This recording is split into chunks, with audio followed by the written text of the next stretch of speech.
Boa noite. Boa noite, Maurício. Boa noite, Sara. Boa noite, Florestan. Boa noite, Tereza. Boa noite, bem-vindo. Olha, quem não conhece ainda o Maurício Dieter, é um dos grandes nomes da advocacia brasileira. Tive a honra de entrevistá-lo num programa que eu fazia, Tereza, lá na TVE de Minas, na época do Fernando Pimentel. A gente fez um programa histórico, inclusive com a presença do Nassif, onde o professor Maurício Dieter explicou direitinho para nós como estava sendo encaminhado um processo contra o presidente Lula, que levaria ele à prisão sem nenhuma prova, sem nenhum motivo para condená-lo e muito menos para condená-lo daquela maneira como foi. Mas, enfim, está aí a foto, né? Essa é a foto do Luiz Nassif ali no canto. Faz tempo, mas eu guardo com carinho, porque você teve coragem naquele momento de falar a verdade de uma maneira correta, como um professor de direito, explicar que o processo estava sendo feito de uma maneira enviesada. Enfim, isso a gente já discutiu em vários seminários. Nós, né, professor, porque vamos concordar que isso foi bem antes da Vaza Jato. Pouquíssimas vozes diziam o óbvio. Era um pouco tempo do Rei Nu, né? Quem ousava dizer que o rei estava despido. Eu assim, tenho o maior carinho por você, porque eu sei que poucas pessoas tinham coragem de fazer o que você fez naquele momento, e você fez com todo o talento que você tem e o conhecimento. Mas vamos para a pauta do dia, né, que eu sei também que é uma pauta que interessa muito a nós jornalistas, e no caso específico a Tereza, porque ela também tem se batido muito em relação a essa questão da violência contra as mulheres, né? E essa notícia que chegou para nós de madrugada, nessa madrugada, né? O Senado, em apenas 1 minuto e 42 segundos, no plenário do Senado, aprovou um decreto que suspende uma resolução do Conselho Nacional dos Direitos da Criança e do Adolescente sobre o direito de menores ao aborto legal. A votação simbólica, sem registro nominal dos votos, dificulta o acesso de quem votou a favor e contra, né? E essa aprovação acaba tirando dos adolescentes o direito, praticamente, do procedimento em casos de estupro, risco de vida, e também gestantes com fetos anencefalos. Enfim, pergunto a você, isso chocou a todos. É possível reverter esse quadro na justiça, ou você acha que o melhor seria no próprio Congresso Nacional? Olha, primeiro, né, vamos tentar... Bom, primeiro agradecer, eu fiquei envaidecido pelo teu elogio. Acho que a gente às vezes paga o preço da coerência, mas não custa a gente, né, enfim, tanto dando naquela época, demonstrando que o Sérgio Moro conduzia a investigação contra o presidente Lula por um crime impossível, como agora tentando fazer sentido dessa abominação, né? É difícil adjetivar isso de maneira assertiva, porque é tão monstruoso pensar que alguém vai dificultar a interrupção da gestação de crianças e adolescentes que foram vítimas de estupro, né? Assim, quem é que consegue arquitetar a ideia, a mesma concepção disso já é odiosa. Agora, ir a público e na calada da noite, né, de maneira vil, revogar a resolução do Conselho Nacional dos Direitos da Criança e do Adolescente, que era uma resolução feita com muito cuidado técnico, à luz da doutrina da proteção integral da criança, de acordo com as melhores práticas, tendo em vista a diminuição do martírio e da vitimização de uma criança, de uma adolescente que foi estuprada e que tem uma gestação, que é algo horroroso, porque além do estupro, tem essa consequência que provoca um drama humano enorme. E a resolução do Conanda, o que ela previa? Mas olha, medidas técnicas de absoluto bom senso. Considerando, por exemplo, que boa parte das vítimas de estupro, tratando-se de crianças e adolescentes, são vítimas de estupro por parte de parentes, né? Às vezes do próprio pai, de um avô, de um tio, de alguém que está no convívio familiar. O que previa a resolução do Conanda? Que fosse informado obrigatoriamente o Conselho Tutelar. Aliás, isso não é uma sugestão, não é uma invenção do Conanda, né? Isso é uma determinação do Estatuto da Criança e do Adolescente, que diz que sempre que uma criança ou adolescente sempre sofrem uma violência, isso tem que ser comunicado ao Conselho Tutelar. Por quê? Porque pode ser que quem está vitimando eles sejam os próprios pais. Então, é difícil, eu não quero mencionar o nome da senadora. Eu acho que ela não tem...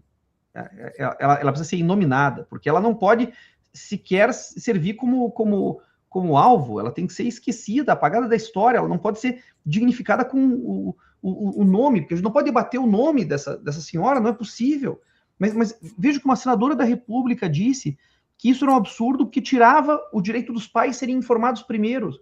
Sim, mas quanta ignorância, se é evidente que os pais vão ser comunicados, e talvez o próprio pai, seja comunicado pela polícia de que estuprou a filha, né? Então, esse pretexto mesquinho, pequeno, derrubaram a resolução inteira, uma resolução que catalisava a interrupção da gestação, né? Que é popularmente referido como aborto, mas, enfim, é uma interrupção de uma gestação, produto de um estupro, que não precisava, por exemplo, de boletim de ocorrência, não precisava de decisão judicial. Ao derrubar a resolução do Conanda, ela cria uma enorme insegurança jurídica. O médico agora pode exigir o boletim de ocorrência, mas será que a vítima vai ser beneficiada pelo registro de ocorrência ou o registro de ocorrência vai gerar um perigo maior? Será que isso não tem que ser avaliado antes? Será que não é necessário prudência nesse caso? Né? A autorização judicial é um processo demorado e tem muito juiz conservador e ignorante em relação à lei que frequentemente, não é tão raro assim, nega o direito à interrupção da gestação de crianças e adolescentes. Então, enfia uma criança que já passou por um trauma horrível na burocracia do Estado para que um magistrado ou uma magistrada opine sobre o direito dela, direito que a resolução do Conanda permitia que fosse feito com um mínimo de dignidade e cuidado. Então, olha, me desculpem se eu transmito muita emoção nisso, mas, meu Deus do céu, é um patamar anti-civilizatório tão cruento, tão perverso. Né? Eu sei que nós estamos sujeitos a tarifas do governo americano, que existem outras manchetes, mas um país que não se indignar em relação a isso, ele está morto moralmente. Né? Ele está eticamente oco, porque não é possível que nós, como sociedade, possamos entender, mas inclusive, talvez especialmente, sobre uma ética cristã, que é de um cinismo, de uma hipocrisia absoluta, quando na boca dessa gente vira interdição à proteção de um direito fundamental. Eu me pergunto se o Cristo, né, presente, poderia estar do lado dessa gente. Se for isso, assim, é preciso ser anti-religião, então, porque não é possível que uma religião defenda esse tipo de abominação. Né? É algo que fere, digamos, a humanidade antes mesmo de se inscrever num capítulo religioso da nossa história. Então, é um tema que me incomoda muito, me comove muito, mas eu acho que eu não posso ser exceção. Acho que todo mundo precisa se levantar. E agora não me importa, sinceramente, se a gente não pode fazer o escrutínio de quem foi. Nós sabemos quem foram as duas artífices disso, né? Quem propôs e quem relatou. E a maioria que votou nisso coloca o Senado, escutem isso, na Comissão de Direitos Humanos. Que porcaria! Cidadãos brasileiros, vocês não podem achar o voto de vocês no lixo, não é possível endossar esse tipo de comportamento. Eu quero pegar a pessoa mais conservadora desse país, sabe? Aquela que diz que defende, sabe, a tradição e a família, e veja as posições, que são contraditórias. Essa gente faz sempre um escarcéu em relação à pedofilia, né? E qualquer sexualidade que não entre na ortodoxia do seu pensamento. Então, eles são contra o LGBTQ+, são contra, digamos, expressões artísticas que impliquem sexualidade. Nesse ponto, eles são neuróticos. Mas para fazer, digamos, para facilitar a vida do estuprador caseiro, eles fazem frente, né? Eles conduzem a vanguarda. Então, eles são... Só para você saber... que um conservador possa defender um negócio desses, né? E é isso, né? É o pântano, é o lodo da política, é horrível. Só para as pessoas saberem, os casos de estupro de vulnerável em 2024 foi de 67.204 mulheres. Das vítimas, 77,7% tinham menos de 18 anos. Para se ter uma ideia, 10,3% das crianças que foram vítimas de estupro, 10,3% tinham entre 0 e 4 anos. 18% tinham de 5 a 9 anos. E de 10 a 13 anos, quase 33%. Ou seja, nós estamos falando aí de crianças que, inclusive, com a gravidez, podem ter problemas na hora do parto, né, Tereza? Professor Maurício, a sua indignação é perfeitamente compreensível, partilhando dela.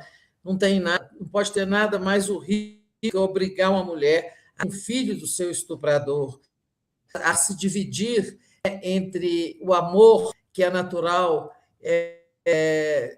trazido por qualquer filho, mas o trauma, né? Este filho que é produto de um trauma, de uma violência, isso é uma coisa absolutamente dolorosa para uma mulher, né? A maternidade digamos assim, o momento mais sublime da vida de uma mulher. Temos aqui a Sara, que é uma jovem mãe, em menos de 2 anos ela foi mãe, e a gente compartilha aqui sabe, do júbilo da Sara com a maternidade. Para uma mãe que foi estuprada, aquele filho é uma coisa muito ambígua, muito difícil. A gente não consegue nem imaginar o que é isso. Agora, eu não estou falando de Brasília, eu não acompanhei essa tramitação, como ela se deu. Isso é um decreto legislativo? Por quê? Porque a pergunta do Florestan continua de pé. É um decreto legislativo? Aí faço minha pergunta. Já foi votado pela Câmara também? Não, vai voltar para a Câmara. Ainda não foi votado pela Câmara. Bom, então, quer dizer, tem uma chance de derrotar isso lá na Câmara. Eu ia voltar com a pergunta do Florestan, se já tivesse sido aprovado pelas duas casas, porque isso não passa pelo presidente para sanção. O decreto legislativo é uma medida de força do Congresso Nacional, né? E aí só restava um caminho, que era ir ao Supremo questionar isso, né? Mas vamos torcer para que a Câmara consiga derrotar. Agora, professor, não é só o Congresso, né? Não é só essa senadora, nem só a extrema-direita parlamentar.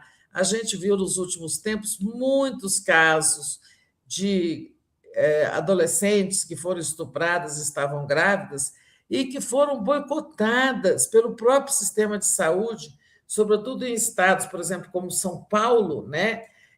Tem um governo conservador e as unidades do SUS, da gestão estadual do SUS, dificultam. A gente viu vários casos, né, nos últimos anos. O que a gente precisa fazer para que as pessoas se tornem mais sensíveis a um problema desse tão doloroso, né? Olha, para isso eu não tenho resposta, porque a gente imagina, né, a gente supõe que o processo pedagógico ele é capaz de ensinar valores, técnicas, né, disposições, também através de uma consciência crítica, ele pode desenvolver a sensibilidade e a capacidade analítica das pessoas. Mas acho que aqui a gente está num nível um pouco mais, talvez algo mais primário, sabe, Tereza? E você mencionou, claro, veja, para uma mulher, né, já é odioso a própria ideia de pensar o filho, né, do estuprador. Nós estamos falando de crianças e adolescentes. Em algum nível, né, a capacidade de deliberar sobre esse projeto de vida, sobre isso, pode ser uma mulher madura, teria que enfrentar um drama existencial enorme, mas uma criança e um adolescente, qual que é o sentido de dificultar? E aí eu convido as pessoas, com toda abertura à divergência, que leiam a resolução 258 de 2024, que foi de 2 de junho de 2026, e mediram como é possível se opor àquilo. Porque não é uma descrição, olha, de cuidado. Olha, diante de uma criança que tem uma gestação, se é uma criança, né, se é menor de 14, que seria menor de 12, menor de 14 ainda é estupro de vulnerável, então com menos de 14 já se presume que tem uma situação de estupro, né? É uma situação de estupro de vulnerável. Inclusive a própria presunção disso já foi em parte superada, dizendo que toda relação sexual com menor de 14 é compreendida como estupro. Então eu já estou diante de uma situação objetiva de estupro. Por que eu tornaria isso mais difícil? Exigiria boletim de ocorrência? Quer dizer, olha que, imagine, nós temos uma menina de 12 anos, estuprada e, sabe lá quantas vezes, né? E com uma gestação. Ela não tem nem condições de compreender o que é uma gestação, a perspectiva de um filho. Não. Vamos conduzi-la primeiro à delegacia. Depois, vamos formular um pedido à justiça. E vamos esperar sentado uma decisão que pode ser recorrida, sabe lá, enfim, no interesse de quem. Ou seja, em vez de apenas tentar conduzir, sabe, a um hospital que, apesar de sua asepsia, etc., pode criar um ambiente um pouco mais humano para tentar encerrar uma etapa adicional desse drama. Então, é isso, leiam a resolução do Conanda, né? Vamos tentar entender o que ali pode ser tão grave que precisa ser derrubado na calada da noite, né? De maneira... E claro, acho que o Florestan tem razão em dizer isso, no sentido de dizer, não me importa que a gente não possa fazer o escrutínio de quem é, mas todas as pessoas que estão naquela sessão devem uma explicação à mínima dignidade que restou da sociedade brasileira. Né? É um dos capítulos daqueles em que, né, ou seja, isso tem que ir para a conta dessas pessoas de maneira indelével. Né? Isso aqui é um ato, como eu digo, isso aqui é um atentado à dignidade da pessoa humana num sentido visceral. Porque se ainda fosse, Florestan, Tereza e Sara, vamos pensar que fosse uma ideia propositiva, dizer, não, mas vamos aprimorar a resolução, né? Vamos desenvolver, vamos pensar. Não, é simplesmente revogar. Ou seja, é um ato de combate à tutela da criança, né? É desesperador. É realmente muito feio. E eu não sei, Tereza, eu não consigo pensar. Eu acho, claro, é preciso que um governo comprometido com os direitos humanos dispute a pauta dos direitos humanos com todas as pessoas. Na elite, na periferia, em todos os níveis. Eu não sei se o atual governo disputa o discurso contra os discursos fundamentalistas, né? Mas ele precisa, porque... Na Câmara ele disputou e perdeu no voto. Aí foi para o Senado, no Senado a coisa foi feita na calada da noite e tomou ali Mas também não sei se teria condições de impedir, né, o que foi feito. Mas eu queria ir para o nosso tema, que é importante também no dia de hoje, é que o Trump, né, que veio com o tarifaço de 25% contra produtos do Brasil, né, extremamente selecionados, ele selecionou aqueles que poderiam inflacionar a economia dos Estados Unidos e as outras mandou 25%, e houve uma reação do governo brasileiro, uma reação também da população brasileira, principalmente com relação ao PIX, né, porque eles também estão querendo que o Brasil encerre o uso do PIX, e também questões ligadas aí à classificação, né, que a gente pode falar depois, de organização criminosa como narcoterrorismo.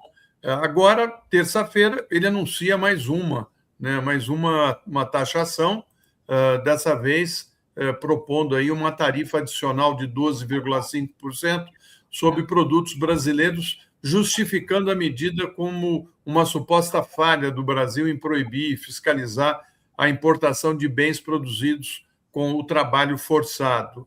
Eles chegam a falar, já na anterior, de 25%, na questão do desmatamento, enfim, eles trouxeram vários argumentos para justificar essa taxação.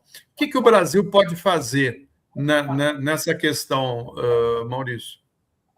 Olha, não muito, porque o sistema ONU, né, e a disputa dessas questões na Organização Mundial do Comércio, ela está debilitada, né, ela está desacreditada.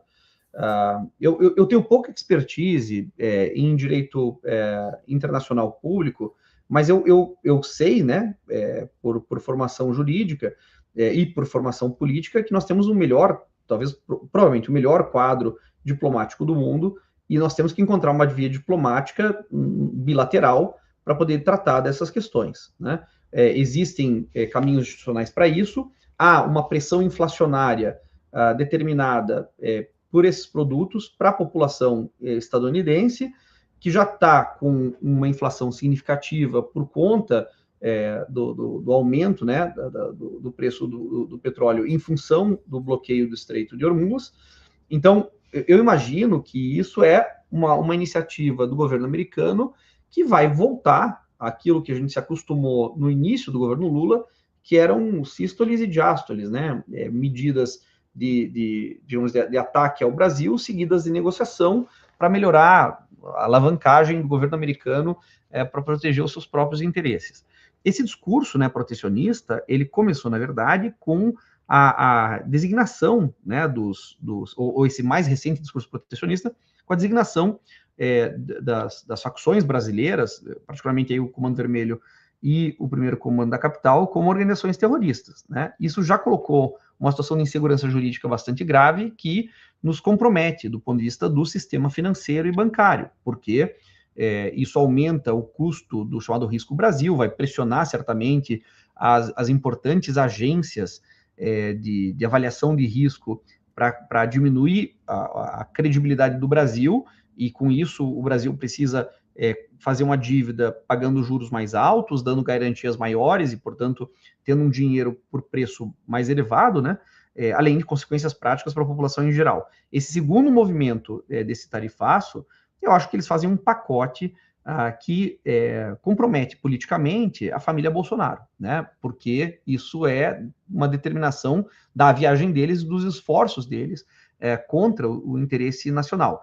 Espero, né, me parece que deve ser assim, que o governo vá tirar vantagem desse ato, né, dessa iniciativa bastante estúpida, né, de militar contra o interesse nacional, particularmente contra o setor financeiro, o sistema bancário e a cadeia produtiva nacional, que é profundamente impactado, seja pela designação do PCC e do Comando Vermelho como organização terrorista, seja por conta do novo tarifaço. E, por fim, né, me parece uma grande hipocrisia dos Estados Unidos acusar, embora, claro, é evidente que o Brasil deve reprimir a exploração do trabalho em condições análogas à escravidão, é evidente, isso é uma prioridade absoluta, né? Mas me parece uma hipocrisia grande de um governo americano que hoje tem muito pouca legitimidade para falar sobre violação de direitos humanos, né? Não é possível que um regime que bombardeia a escola de crianças, né, possa se investir como arauto da defesa da dignidade do trabalhador como pretexto para determinar tarifas para outros países. Que matam pescadores ali no Mar do Caribe, né, Tereza? A questão do decreto legislativo, enquanto vocês falavam, notícia de que já está em vigor, né? Que não tem volta à Câmara e não tem sanção do presidente, então já foi publicado, o Congresso já está em vigor. Aí eu penso que é preciso ter uma judicialização disso, né? Porque a portaria, o documento do CONANDA é uma política assim, de regulamentação do direito que está na Constituição, né? Então, acho que vai ter que ter aí alguém da oposição ou mesmo da sociedade civil, é preciso recorrer contra esse decreto legislativo no Supremo, acho eu, professor, não sei se você vê outro caminho.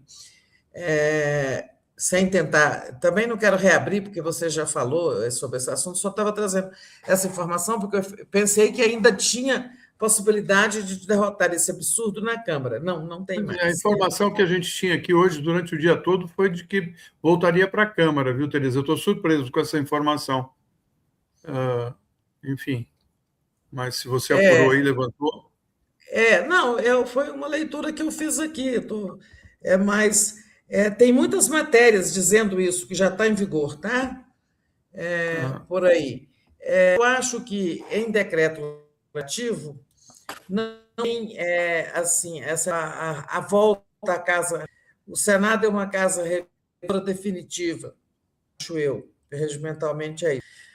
Mas entrando nessa conversa, o professor, esse ataque, foram 3 ataques seguidos, né, que nós sofremos dos Estados Unidos. Esse aí da caracterização das ações criminosas como terroristas, em seguida, aí essa proposição de anteontem de uma tarifa de 25% sobre produtos, uma lista seletiva, como disse o Florestan, para te deixar fora aquilo que prejudicou muito o Trump da outra vez, no tarifaço, né? Laranja, frutas, carne, café, principalmente. E agora, hoje, outra medida, né?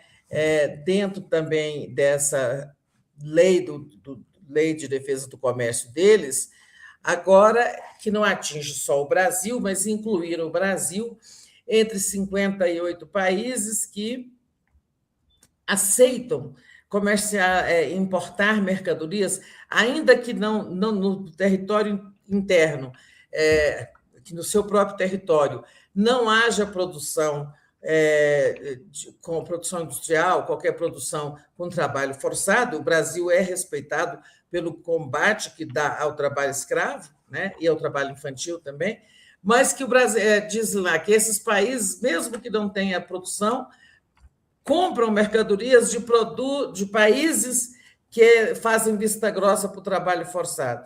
Olha, para mim, isso aí é carapuça direta para tentar atingir a China, né? O Brasil compra da China. E há muita acusação de trabalho forçado na China, ou de dumping social, coisas assim.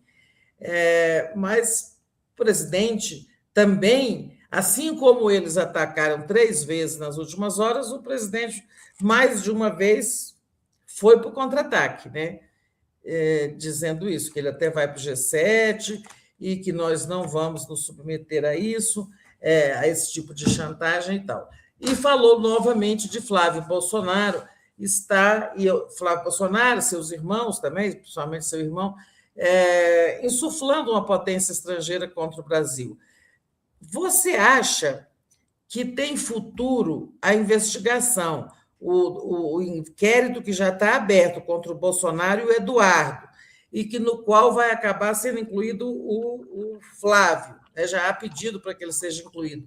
Você acha que tem futuro uma investigação por crime de lesa-pátria, reduzindo, usando essa palavra que é mais sintética, digamos assim, né, essa expressão, mas, por exemplo, por um crime de traição nacional, o nosso direito dá base para uma condenação assim? Não, Tereza, não, nós não temos previsão no Código Penal, nem mesmo com alteração dos crimes contra o Estado Democrático de Direito, contra o Estado de Direito. A tipicidade, né, dos crimes de traição não incluem esse tipo de, vamos lá, vulgarmente sabotagem, né, quase sabotagem internacional, em que, até porque é difícil imaginar isso, né, de que pessoas do próprio país vão a outro país para militar contra o direito da sua população. O que prevê o Código Penal, na hipótese de traição, é quando você envolve o poder militar de outra nação. Então, quando você vaza dados estratégicos do ponto de vista das Forças Armadas, planos de ataque, quando você oferece ajuda para que uma tropa estrangeira entre no país, é disso que dá conta o Código Penal. Ele não trata dessa ideia de lesa-pátria como alguém que vai a outro país para negociar os direitos da própria população em seu prejuízo.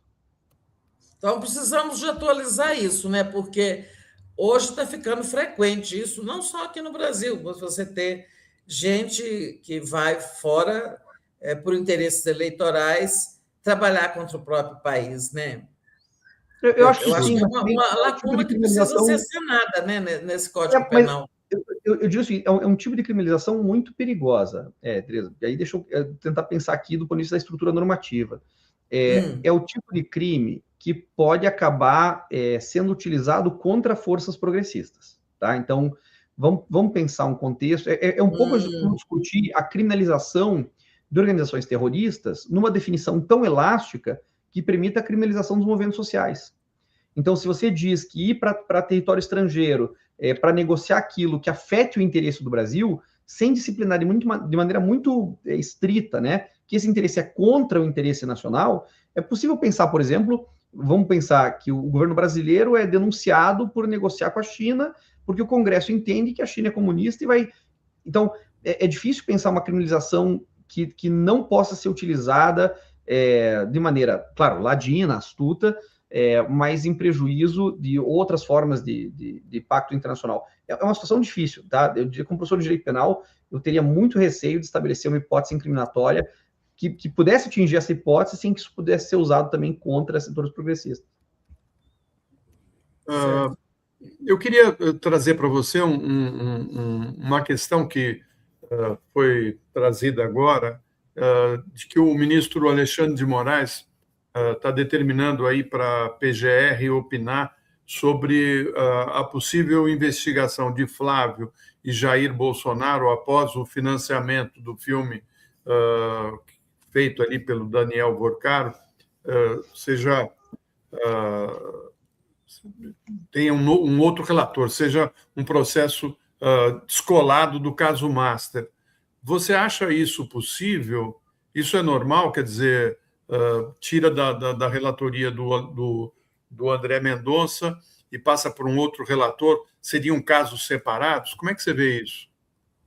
Em princípio não seriam, não, porque eles estariam diretamente vinculados, né?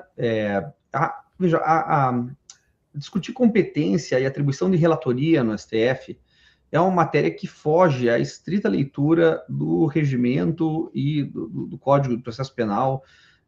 Ela tem sido bastante discricionária, para não dizer em alguns casos arbitrária. Se eu fosse utilizar os precedentes da Corte, eu diria que esse desmembramento da relatoria não faz sentido. Não faz sentido porque se o ministro Alexandre foi capaz de compreender tantos casos de imputações tão distintas sobre o mesmo inquérito que nasceu com a apuração de fake news, ou de ameaças, na verdade nem de fake news, de ameaças contra integrantes do Supremo por meio de falsas informações, eu acho que é difícil sustentar na Corte essa divisão. E eu tenho uma opinião sobre a conduta até agora, né, do ministro André Mendonça na condução do processo de delação do Vorcaro, né, do caso Master, que tem sido bastante regular, né? Me parece que tem feito um trabalho bastante prudente, cuidadoso. Delação é um assunto extremamente complexo. As delações podem ser muito vocacionadas à falsificação, elas podem ser vocacionadas... Se a gente já olha a confissão com desconfiança, imagina a delação em que você precisa de uma hipótese incriminatória para garantir a própria liberdade, né? Então, até agora, eu diria que nós podemos ler com a conduta do ministro André Mendonça, por maior que possa ser a suspeita que certo setor da sociedade tem em relação a ele, por ter sido nomeado pelo Bolsonaro. Eu diria que, por enquanto, do ponto de vista formal, a conduta dele é irrepreensível e não vejo base para mudar a competência tratando do financiamento do filme, porque a origem dos recursos é o Banco Master, né? Aliás, a gente nem sabe exatamente, porque partiu do Daniel Vorcaro, de acordo com aquilo que foi vazado, né, a intenção de financiar no todo ou parte essa produção. Ô, professor, deixa eu fazer aqui o papel de advogado do diabo, mas o senhor não lhe parece que esse caso do filme não é a separação da investigação não é por causa do ministro André Mendonça, não traduz assim qualquer restrição ao trabalho dele, que eu sempre vejo avaliações como a sua, né, de que ele está trabalhando direito, com cautela e tal. É o fato de, em torno desse filme, parece que está armada toda uma operação, sabe, todo um esquema de levantar recursos para o bolsonarismo, para essas forças políticas ligadas ao Flávio, né, que é digamos, o Flávio ele é o produtor executivo desse filme, né? Ele está funcionando como tal. Mas porque agora já apareceu a instituição uma ONG ligada à Karina, criada pela Karina Gama, né, a diretora do filme, tem aquele problema com a prefeitura, um contrato suspeito de mais de 100 milhões com a prefeitura de São Paulo, é a destinação de verbas do orçamento, é desvio de verba do SESC no outro programa. Então, essa Karina, ela tem uma ONG, no Instituto Conhecimento Brasil, né? Acho que é isso, e ela tem a produtora GoUp, né? Que é a que vai fazer o filme. Mas, né, assim, há uma conexão entre essas duas instituições, sempre recebendo dinheiro público e com irregularidades muito graves. Não seria por isso o desmembramento? Mas perceba, acho que é fácil mostrar aqui como os casos estão necessariamente conectados ou vinculados. Vamos considerar que é impossível que a delação do Vorcaro não mencione a remessa de dinheiro para o filme, né? A questão é saber qual é a finalidade disso, né? Se há um qui pro quo, se há uma coisa pela outra, certo? Ou seja, só pode caracterizar a corrupção se o financiamento do filme vem com uma contrapartida concreta, é o que exige a lei. Então, eu não consigo pensar uma delação né, do caso Master que não vai envolver um conteúdo incriminatório em relação ao filme, ou pelo menos que não possa, se não tem conteúdo incriminatório, que não possa esclarecer a rigidez da relação com a produção do filme. Então, só isso, né, só o fato de que uma prova depende da outra, já me parece justificar a manutenção na relatoria do ministro André Mendonça. Eu acho que a Tereza tem um ponto aí interessante, porque a própria Polícia Federal está pedindo que se separe, porque eu acho que eles querem uma investigação mais profunda em torno de como foi feito o levantamento de recursos que seriam destinados para esse filme, e que não é só o caso Vorcaro, envolve prefeitura, envolve deputados com emendas parlamentares, envolve uma ONG que estava instalando ali Wi-Fi, né, livre para a prefeitura, ou seja, é um caso que um dos braços estaria com o André Mendonça, né, que é o dinheiro do Vorcaro. Faz sentido, né?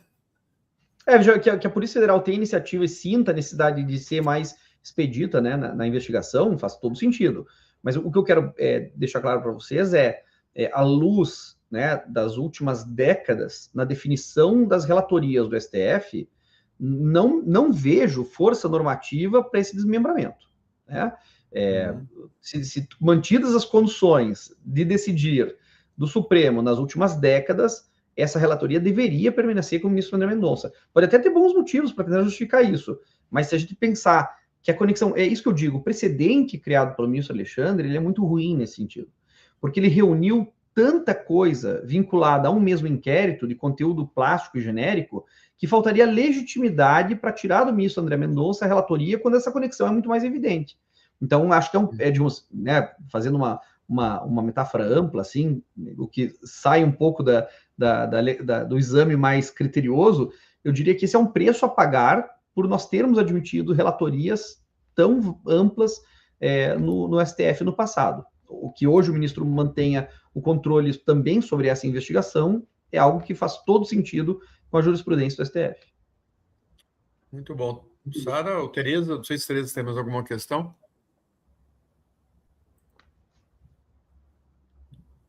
Está sem áudio, Tereza.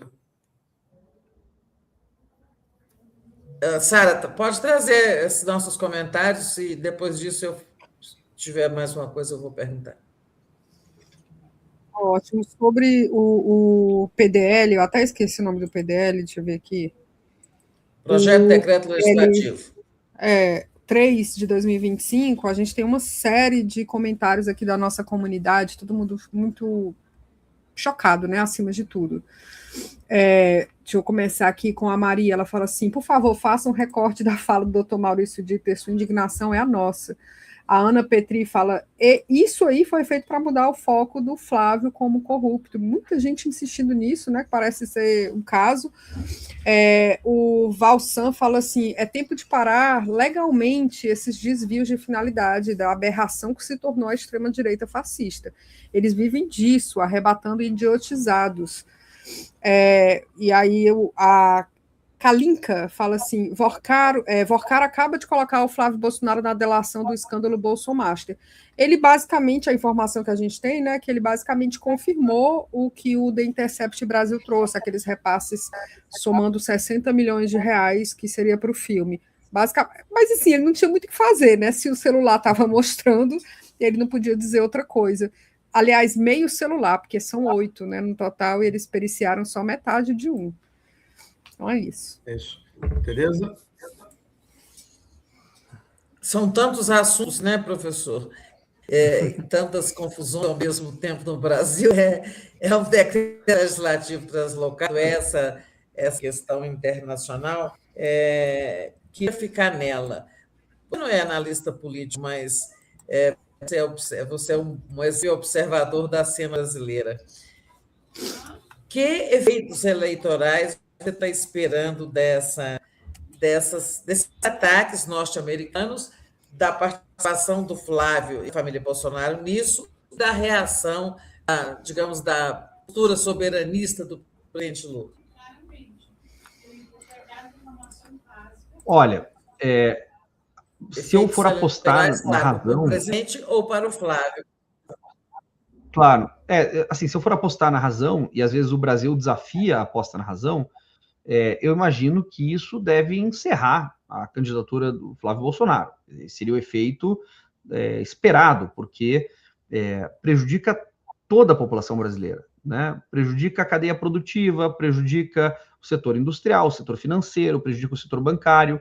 Eu digo que, primeiro, né, e afeta também o cidadão comum, né, que tem um campo simbólico muito vinculado aos Estados Unidos, essa coisa do ideal da classe média brasileira de viver em Miami, fazer compra nos Estados Unidos. Então, ela consegue prejudicar assim, vários estratos da sociedade, mas principalmente quem poderia financiar a campanha do Flávio, né? E acho que isso é interessante de destacar. Bom, primeiro que talvez, né, o presidente Lula tenha um pouco de sorte nos seus adversários, que militam contra eles próprios, né? Se a gente pensar desde o escândalo Vorcaro, Flávio Bolsonaro, até agora, né, a questão do tarifaço e da designação do PCC e do Comando Vermelho como terroristas, foi tudo por iniciativa dele. Quer dizer, esse é um candidato que tem, sabe, vocação para prejudicar a dinâmica da própria campanha. Ele exagerou na tentativa de vincular o Master ao PT, e isso ficou ainda pior para ele. Ele vai até os Estados Unidos e apenas 2 dias depois, e 5 dias depois, o Brasil sofre sanções graves em função de iniciativas que partem do seu campo político. Então, eu esperaria, numa aposta talvez ingênua na razão, que isso desidrate a campanha do Flávio, seja do ponto de vista do apoio popular, seja da perspectiva de financiamento da sua campanha. Que grupo financeiro, que banco, que setor produtivo vai querer patrocinar alguém que está produzindo tamanho prejuízo, né, para a produção da nossa riqueza? Perfeito. E, inclusive, viu, Tereza, o Maurício disse para mim antes do programa que ele conhece casos de empresários, porque quando vem uma taxação dessa, cria um tumulto nas empresas, porque ela tem um organograma, né, de produção, de acordos internacionais, tudo isso é rompido. Tem cara que quebra a empresa, né? Há uma insegurança, né, no setor empresarial imenso aqui e nos Estados Unidos, né? Esse é o prejuízo que está sendo causado, né, Maurício? Professor, vamos ser assim, é quase impossível, né? Por maior que seja a margem de lucro, alguém conseguir reproduzir as condições de produção quando é submetido a uma tarifa de 25% do dia para a noite. Você não consegue, mesmo que você faça ajustes, né, na escala de produção, no tamanho da operação, na quantidade de funcionários, você não consegue equalizar isso do dia para a noite, né? Nem só, digamos, por determinações legais que protegem o trabalhador, nem por perspectiva de negócio. Um tarifaço assim súbito, ele cria uma enorme insegurança jurídica e ele inviabiliza setores inteiros em questão de dias. E já aconteceu no passado, né? Então, mas o que eu acho mais notável aqui é que, veja, antes o tarifaço afetou o setor produtivo brasileiro em diferentes esferas, né? O agroindustrial, o industrial próprio, o especializado. Mas agora, com a designação do PCC e do Comando Vermelho como organizações terroristas, há uma afetação de um setor que não estava sob risco e que agora enfrenta uma profunda insegurança jurídica, que é o setor bancário e do sistema financeiro. Porque eles vão ter que investir muito mais nas suas regras de conformidade, que se chamam de compliance, né? Mas mesmo assim estão sujeitos à proibição de transação financeira no sistema bancário mundial, né? A negociação em dólar, a remessa de valores, tudo isso agora está sujeito a um arbítrio bastante grande dos Estados Unidos, mediante qualquer suspeita de conexão com o Comando Vermelho ou o PCC, direta ou indireta, né? Ou seja, por alguma forma de financiarização do capital produto de atividades ilícitas ou por meio de preposta pessoa com conexões que possam ser mais ou menos insinuadas.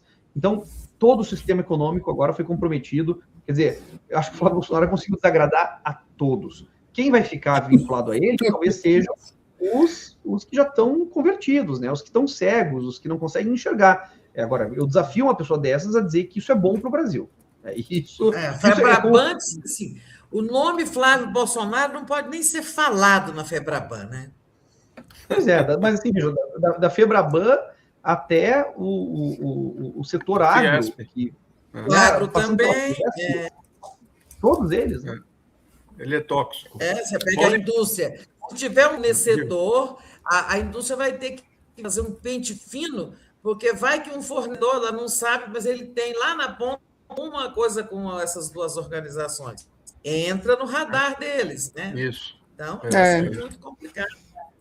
É isso mesmo, Tereza. Perfeito. É Maurício, muito gol contra, né? Queria agradecer muito a tua presença aqui. Foi um prazer te rever. Quando estiver aqui em São Paulo, vamos nos encontrar, porque eu sei que você fica na ponte aérea São Paulo-Curitiba, né? E bom feriado para você. Obrigado, professor. Muito obrigado pela gentileza da apresentação, dessa memória. Obrigado, Tereza, um prazer. Obrigado, Sara, pela mediação.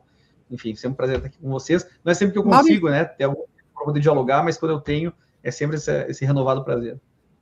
Só uma coisa, deixa eu ampliar aqui um pouco a imagem dele, eu quero ler um comentário. O Atos fala assim, pelo amor de Deus, alguém desliga aquele bonequinho na estante que já hipnotizou meu cachorro e agora meu gato. Depois que eu vi, eu não consegui mais esquecer. Olha só, vocês estão vendo? Isso aí é o Einstein nos convidando a pensar. Talvez seja o que a população brasileira pense, talvez o cachorro do nosso telespectador está mais atento às questões nacionais do que parte da sociedade brasileira. É verdade. Muito bom. Muito obrigada, doutor Maurício. Tchau. Boa noite, pessoal.